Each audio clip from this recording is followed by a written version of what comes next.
Pois aqui vamos em 1º de novembro, né? Nós precisamos fazer um exame que é mais do que uma análise da política, né? É um exame existencial até. Esse troço que a gente viu no Rio de Janeiro, ele supera em muito aquele fato considerado isoladamente. Muito, muito, muito.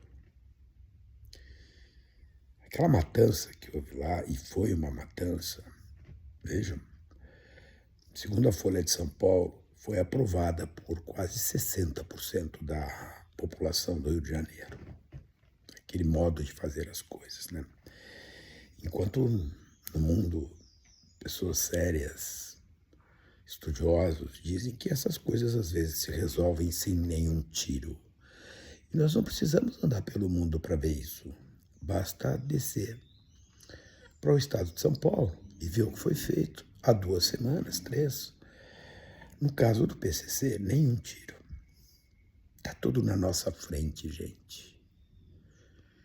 Mas quando tu pega, por exemplo, e olha para o Congresso Nacional e enxerga católicos, evangélicos, vou usar a seguinte palavra porque eu acho que é a correta para o caso, montados no nome de Deus para fazerem política, é porque algum sinal de alerta já vem ligado há bastante tempo, bastante tempo. Não usarás meu nome em vão. Está lá escrito no lugar onde eles entendem que está a palavra sagrada, né? Tu vês 120 e tantos mortos, pessoas, seres humanos mortos, bandidos. E cristãos comemorando a matança. Que Cristo eles usam? O que eu conheço não é este Cristo.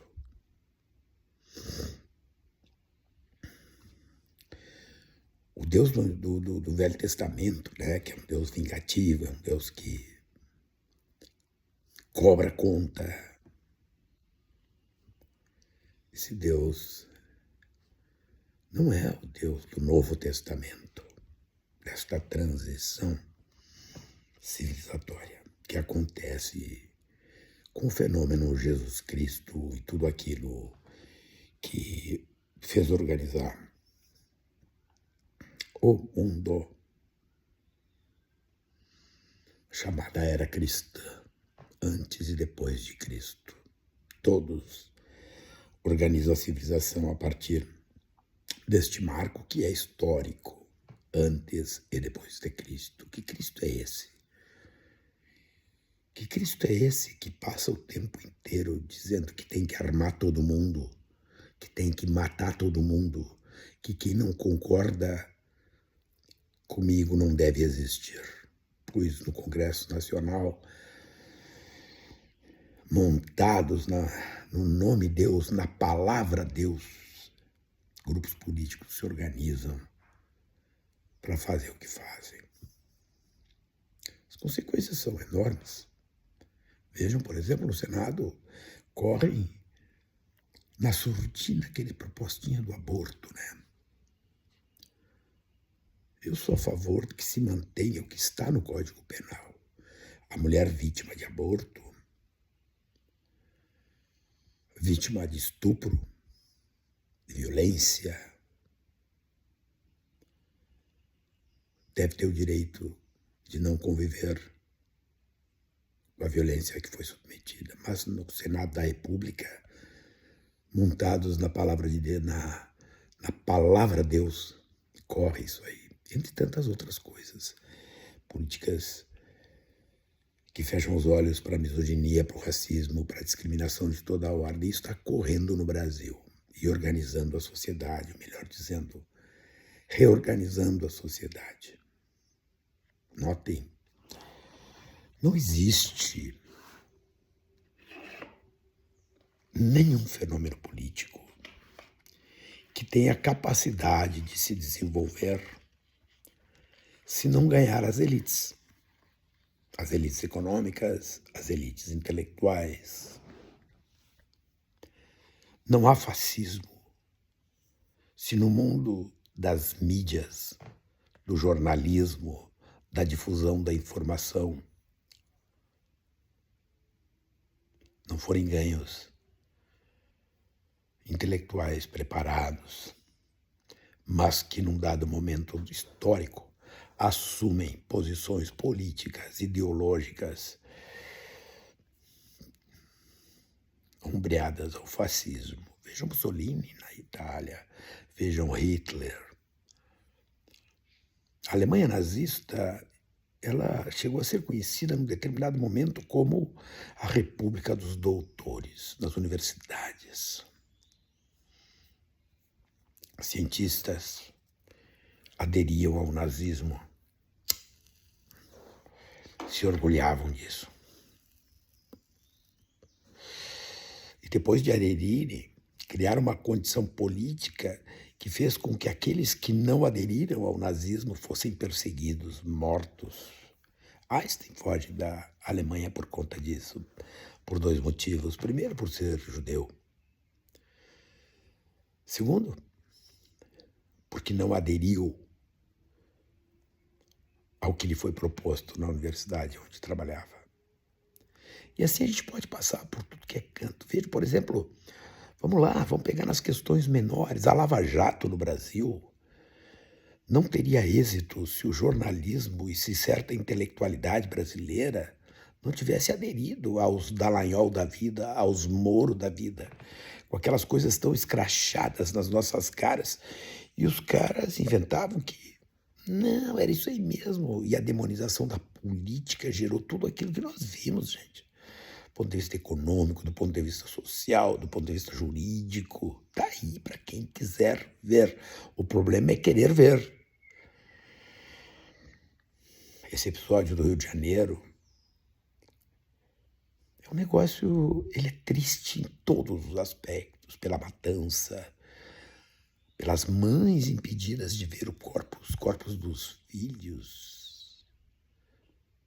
A mãe de um bandido não tem culpa de o filho ser bandido, mas segue sendo mãe, tem direito de ver o corpo do bandido morto. Nem isso está sendo dado lá no Rio de Janeiro. Então, tu vai desde esse aspecto até um outro aspecto, quando tu olha aquela reunião de governadores que criaram o tal de consórcio da paz.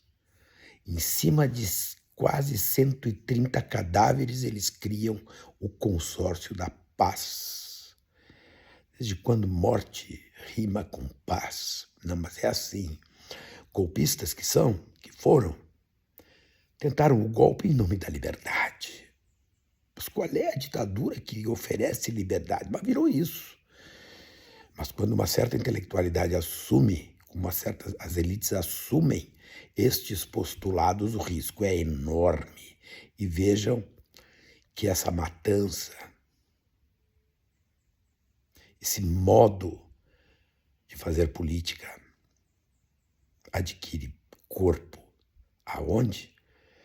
Na retomada de um discurso de extrema-direita, rigorosamente nefasto para o nosso futuro.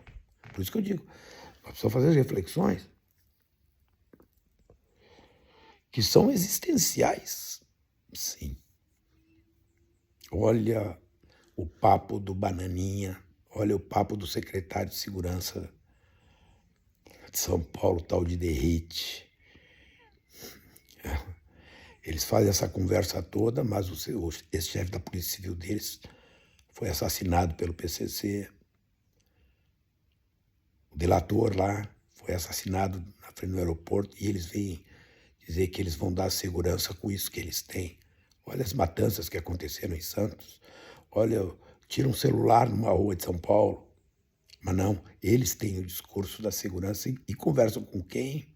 Com uma população embrutecida. Olha a pesquisa que sai da Folha de São Paulo sobre o Rio de Janeiro. 59% apoiam aquilo lá. Ah, eu gosto de bandido. Não, detesto bandido, gente. Eu só acho que não é assim que se faz as coisas e tem consequências pesadas fazer as coisas desse jeito. Os caras se juntam, dizem que vão fazer um monte de coisa, aí tu vai olhar onde é que estão essas coisas. Numa proposta de emenda constitucional que está no Congresso Nacional. Aí tu pergunta se eles são a favor dessa coisa. Não, eles são contra essa coisa. Por quê? Porque esta coisa tem autoria. Então, quando a política começa a ser feita e cada vez mais vai sendo retomada esta possibilidade da extrema-direita readquirir robustez política no Brasil, é porque nós estamos mal, gente, como civilização, como sociedade. As coisas estão tão nas nossas caras, que eu não consigo entender como é que jornalistas, às vezes jornalistas que reputam sérios, caem nessas cantilenas. E aí tu volta para a história e aí tu entende por que que eles caem nessas cantilenas.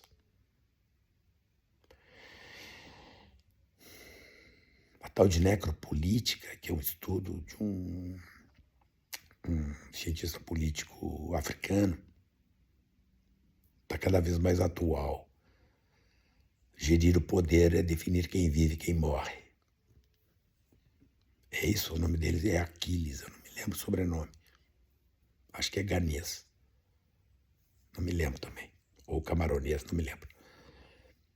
Mas ele fala isso. A necropolítica é isso. É decidir quem vive e quem morre. Por enquanto, quem morre são negros, pobres. E aí tu começa a ver o Rio de Janeiro, observa, não estão mais em cima do morro, no topo do morro, não. Primeiro que os chefes moram nos altos luxos e desceu para os bairros todos. E agora começa a aparecer um negócio das milícias também, que teria uma certa vitória das milícias nesse negócio todo. Mas o tema fundamental é esse. O Brasil está num caminho que é muito difícil, eu acredito nisso. Bom, quem é que pode conseguir manter um padrão civilizado? E eu não canso de dizer que saudade dos conservadores que foram comidos pelo bolsonarismo. Desculpem, conservadores, vocês foram comidos e agora estão sendo cagados por eles. Porque eles voltaram a dar as cartas. E vocês não têm nenhuma capacidade de retomar, pelo menos, o discurso conservador que faz tanta falta na democracia liberal. Mas, vamos lá. Então, quando eu digo fazer as análises políticas, na verdade, é compreender as nossas existências. Porque gostemos ou não gostemos, nós temos filhos, nós temos netos, e os nossos filhos e os nossos netos têm um futuro muito mais longevo do que o nosso. E nós vamos ficar na mão dessa gente, dos derretes, o que é aquele chefe da Polícia Civil do Rio de Janeiro. Parece que eu estou enxergando aquele cara que quebrou a placa da Marielle, placa da rua, e depois deu o que deu, né? Assassinaram a Marielle. Parece que eu estou vendo esse cara lá, aquele grandalhão que foi preso.